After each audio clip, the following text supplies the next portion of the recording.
Well, let's see, can we do this? Can we? No. Mhm. From beginning. Okay, got it. Okay, great. I'm actually cheating with this particular picture. Oh, sorry, let me go back. Previous. I'm cheating with this picture because it's not Toshoji, I was gonna say. but it is Unsenji, which is the home temple of the abbot of Toshoji. And it's wonderful because if you're there in the summer, it gets very hot at Toshoji. And when it's very hot, he has such great compassion. He will have us all pack up and go to his home temple, which is higher in the mountains, and there's much better breeze. And so we can, and he also benefits because we also clean his temple and pull weeds and, you know, do maintenance work. But it's lovely. It's a different atmosphere. It's a more intimate atmosphere. And you become more acquainted with his history. At one point, maybe in another day, I'll show some photographs that I took of photographs of him when he was a Tenzo at Eheji many years ago. So I just wanted this for the beautiful blossoms that were there, and this was some morning in spring in 2020. So it was a lovely place to be then. Okay. So just to review again, as we're going to go inside some of the rooms today in this presentation, this is the Sodo, the larger area here, and the men's sleeping quarters. It also has the Tangario room for the men, and several bathrooms, and then kind of a meeting or a public office area. And this I didn't talk about much last time. This is the bell tower. I don't know, Gyoke-san, how do you say in Japanese, the bell tower? I don't have that written down. Shorodo, I suppose. Okay. Shorodo. Shorodo. Yeah. So that's the bell tower, which that area connects you walk through when you finish meditation in the morning, you process through the Sodo, through the bell tower and into the Hatu. And then this is the Hatu, or the main Buddha hall. Okay. So I wanted to show you, so when you are Shosu, you climb this stair into the loft of the bell tower. And so you sit here in Zazen and you pull the rope, and this basically, I guess it's a palm tree trunk that rings the large temple bell. So I just wanted to give you that impression. So it's a view from inside. And here you'll see, Hojo-san, I know you talked about a clock, you know, how to keep time so that you can ring in the proper, they have a little clock here. There's also a wooden platform here that has squares that are marked so that you can keep track of which ring you're on, you know, so each time you ring, then you can move the rock and you can keep your place as you do your work. Okay. All right. So this is another picture of the queen, or the kitchen area, and the dining room. You see the tables are low. So you sit in seiza, or I would sit on a zafu for all the meals. The table is long. The abbot or his representative sits at this cross table at the end. And this is the garden with that, the pond with that mountain stream dripping into the pond. So it always, keeping those doors open, has a very fresh sound always to the room. So in the morning, you'd leave your oryoka set here in your place, so that after service, then you come right in and eat. For lunch or dinner, this is Byeon-san, and he is Shosu at the time. And so he's watching out the door for the abbot as he approaches. And he's sounding the mopan, letting people know that we're getting close to mealtime. So, but he's also watching for the abbot, and then he will quicken the sound so that people can run and be in place before the abbot comes into the room. This area is right outside the queen, and this is the Idaten altar. So this is where in the morning, I don't have pictures, but we would put all the food that we would have for our oryoki meal here under Idaten. This is where we would come after all of our service. When we come into the kitchen to chant, we chant here, actually just outside the kitchen, with the Soshaimyo Kichijo Darani. We also do the Heart Sutra, but in Japanese, not in the Sino-Chinese. So yet, a third language, if you will, that we would chant. So I just wanted to introduce that perspective here for the Queen.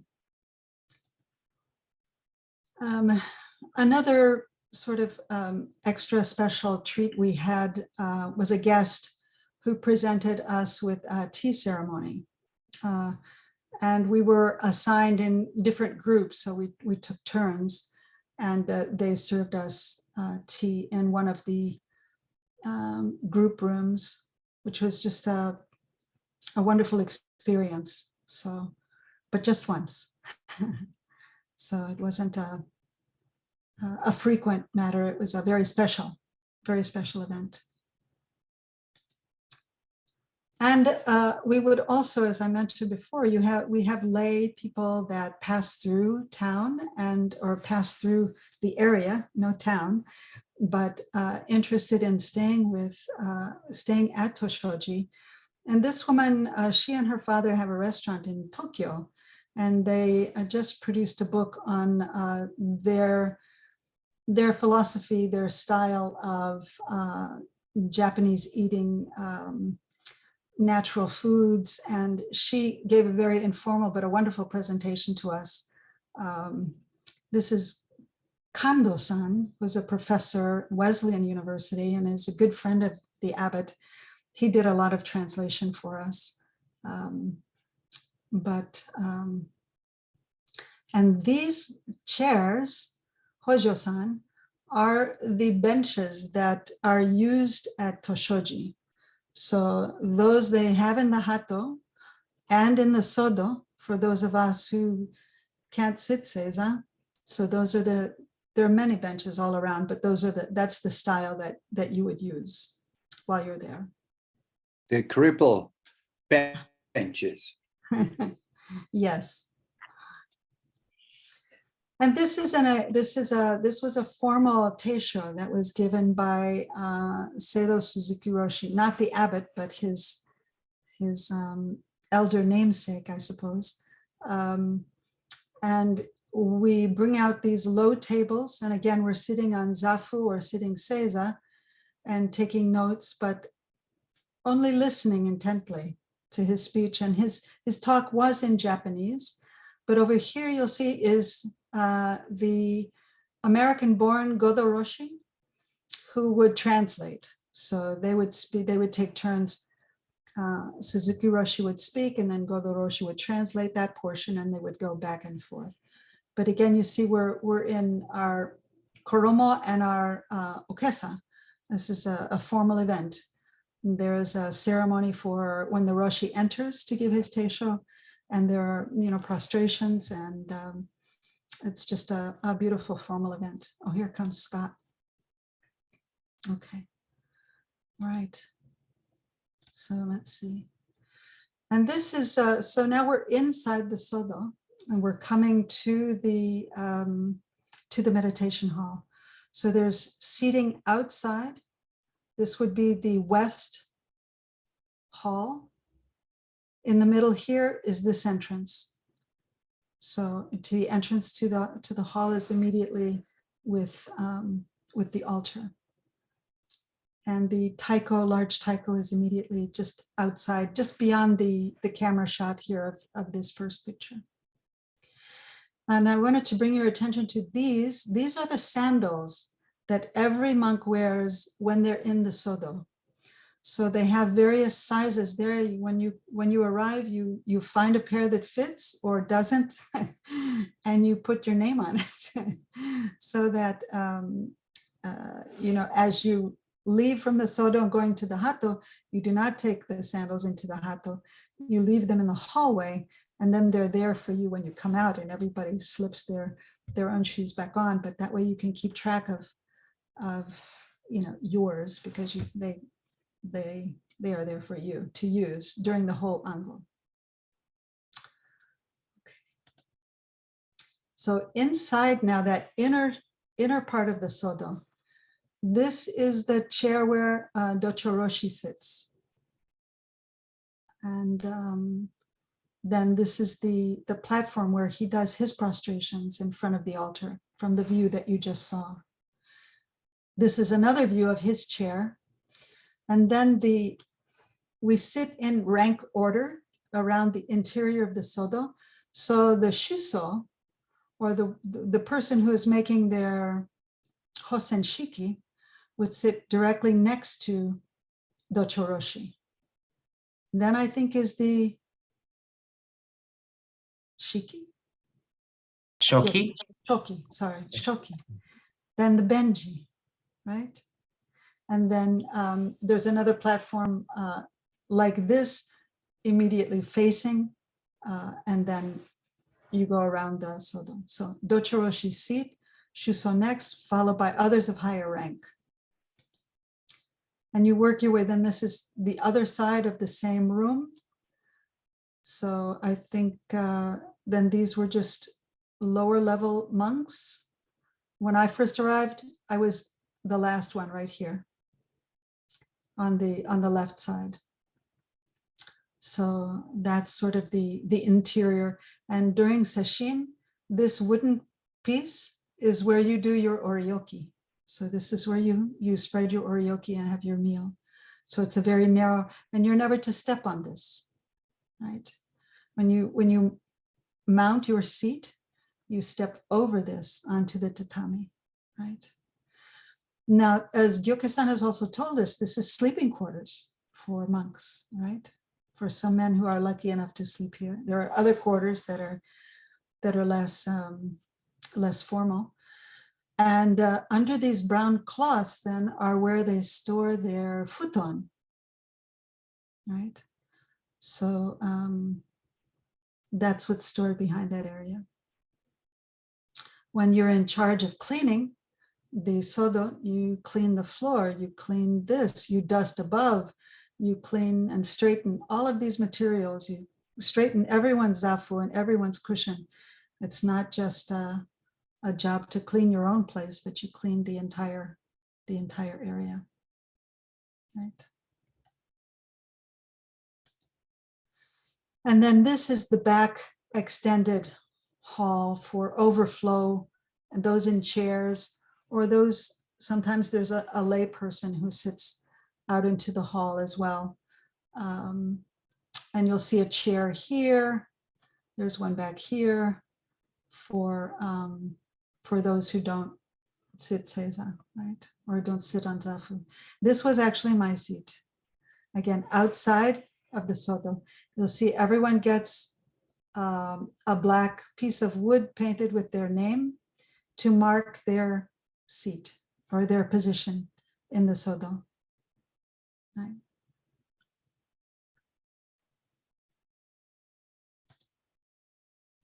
And I wanted to show you this picture. This monk was leaving before the, I guess it was after the Ango, but he was being called home, I think, for a family emergency. But when he left, he had to dress as a traveling monk.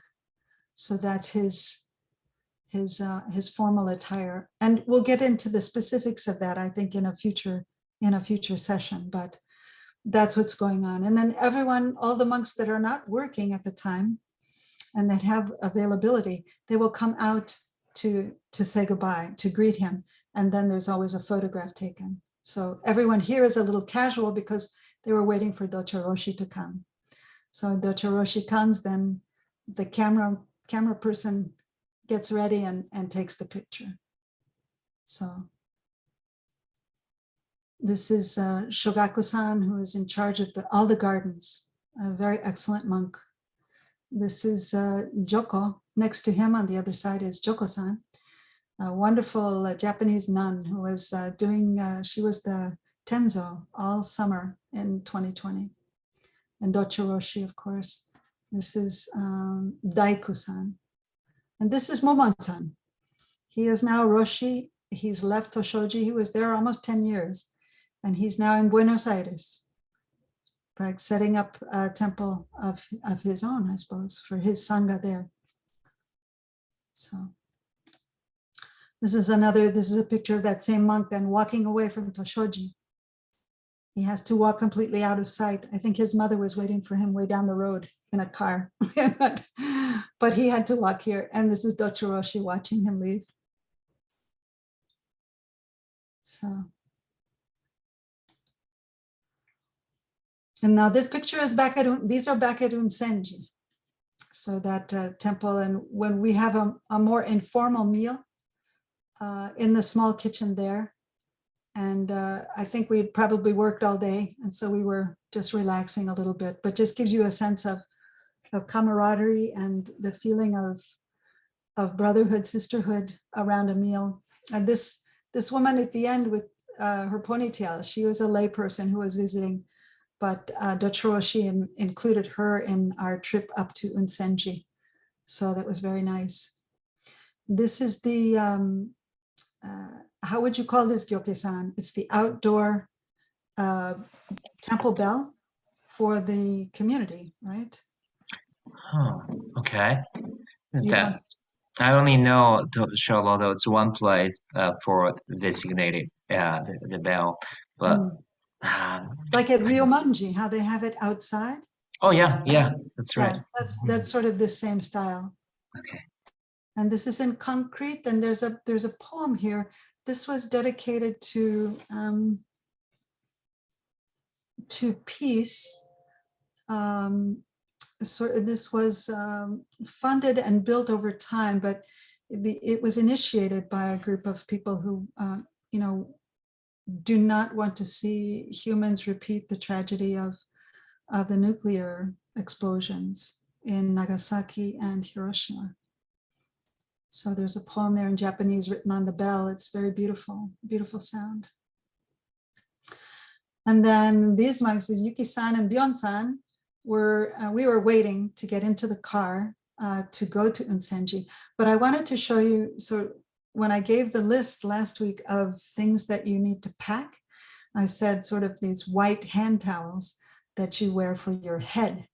So when you're outside working and you're sweating and you don't want to sunburn your scalp, this is, and even when you're working indoors, right? When you're cleaning the Sodo floor, when you're in the kitchen, or when you're washing towels or hanging towels outside, you would wear this this towel on your head, which is a very nice protection. And I'll show this. This is a group from 2019. This was at the end of that Ango, when this was the German nun that I told you gave me such a hard time. But she was Shuso, and her sister in the red hair is standing next to her.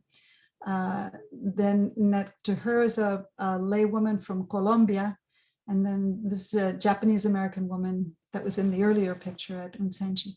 The rest are monks. There's Sodo Roshi, the fellow who was giving the teisho, Byon-san, and the other monks, Shogaku-san, and Godo Roshi. So it was just a moment when everyone was coming out to say goodbye, and it was a nice photo opportunity. So this is the Tangario room for women, and it's also where sometimes when Dochoroshi's Jisha is around, then that would be her accommodations. Next to her then is the women's dormitory. So the Shuso and I were sleeping upstairs, and the rest of the nuns were down below. Yeah. So that's that room. Let's see, I'm not sure how many other, I guess that's the end of the photographs for today. Let's see. So, Thank you. yes, no, you're welcome. No, thank you very much, Sushin-san. Yeah. What was your sleeping quarters like, that dormitory inside? That's what I had meant to share. I guess I was putting that together for another presentation, but Okay, so let's keep it. Yeah. it's tatamis on the floor. It was one large room, and there were like some open lockers where we could hang our long robes. And so we had a tatami, then we had futon on the floor that we would roll up in the morning and put to one side so that we had an open area. Then when we had hosan, we all would get together there and have some tea, just us. And people would bring out any sweets that maybe their family had sent them before, or, we would just have a little break together. I'm sorry I didn't put those pictures here today, so I'll show them to you at another time though.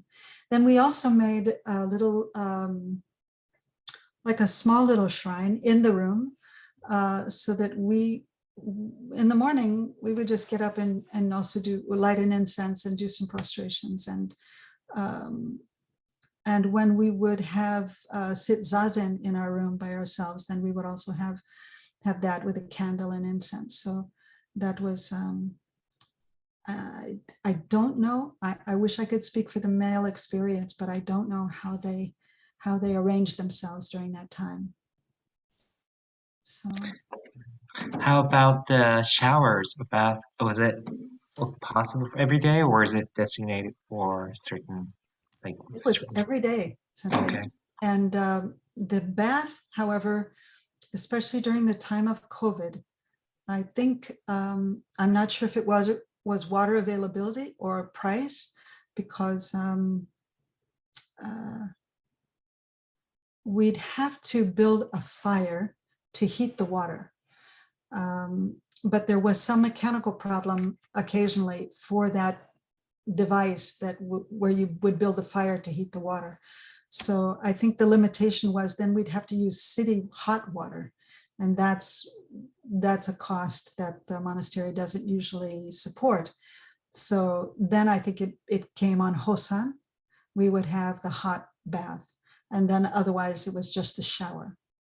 So, but the hot bath was always, I had the job sometimes to prepare to on the summer before, when the furnace was working, to build the fire and to monitor the temperature of the water so that it wouldn't get too hot, and have it prepared for the bath. So immediately after dinner, the men would wash the dishes and the women would go directly to take a bath.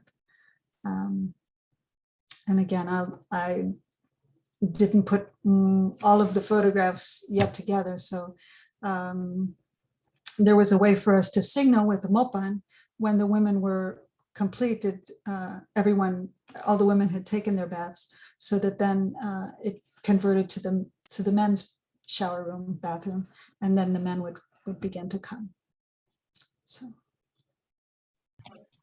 Thank you. And what I wanted to ask you is, did you have the opportunity? So obviously the pictures you took were with a camera instead of iPhone or so.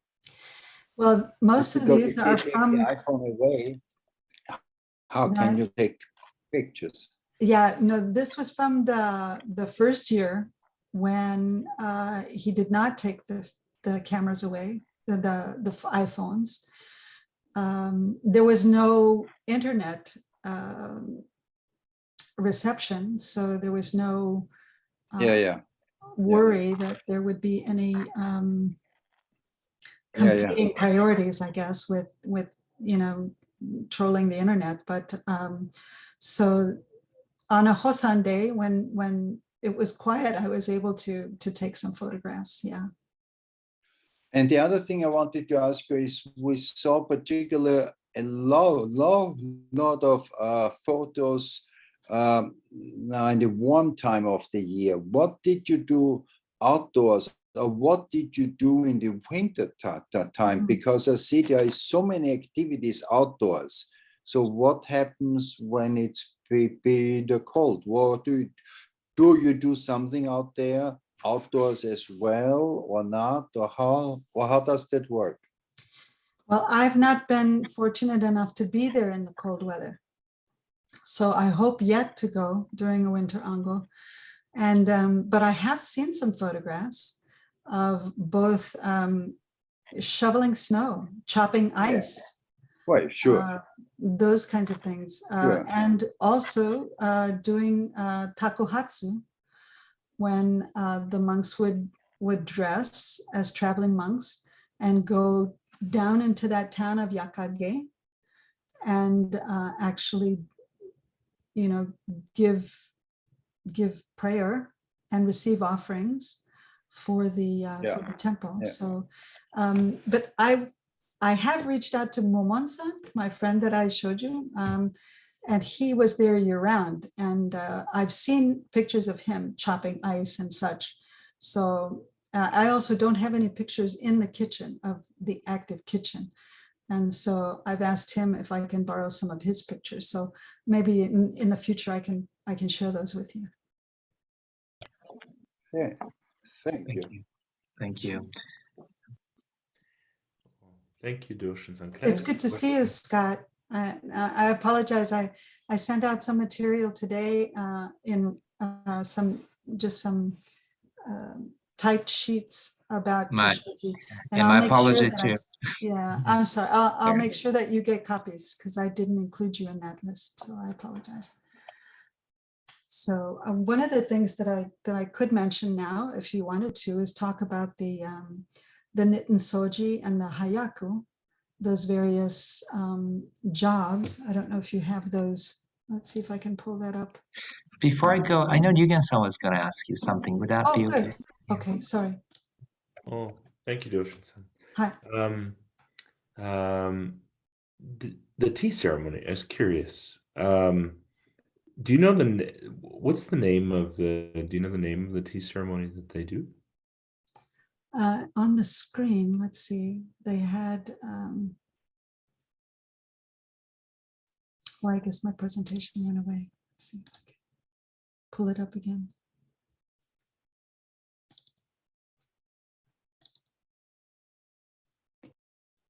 Let's see.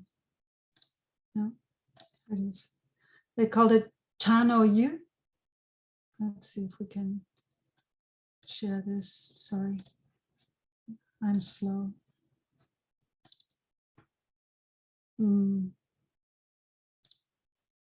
Let's see if we can. Do you see this now? Yeah, we can. It's not very big though, is it? Let's see if I can make it bigger. You can see it. Chano Yu? Okay. Yeah, the reason why I ask is that in Lethbridge at the garden, they do two different kinds of, they do tea service and tea ceremony. So nodapte and ochakai. And I wasn't sure if it would be the same or it'd be different. What is ochokai? I think it's I think it's a very informal, it's not a tea ceremony, it's a tea service that they do at the garden. But I know the nodate is very formal green tea, where they prepare the green tea and they go through the whole ceremony of it. I was curious if it might be something similar. So yeah, no, thank you. Sure. Again, we were dressed, we had rakasu, but it was very formal in which the way the tea was delivered and the snacks were delivered and how you received them and how you ate them. And, you know, it was beautiful. I didn't have any orientation prior to being a recipient or a participant in the ceremony. So I wish I were better versed on it, but it was a beautiful experience. So how wonderful that you have that knowledge already and that experience that will benefit you going to other places for a similar ceremony.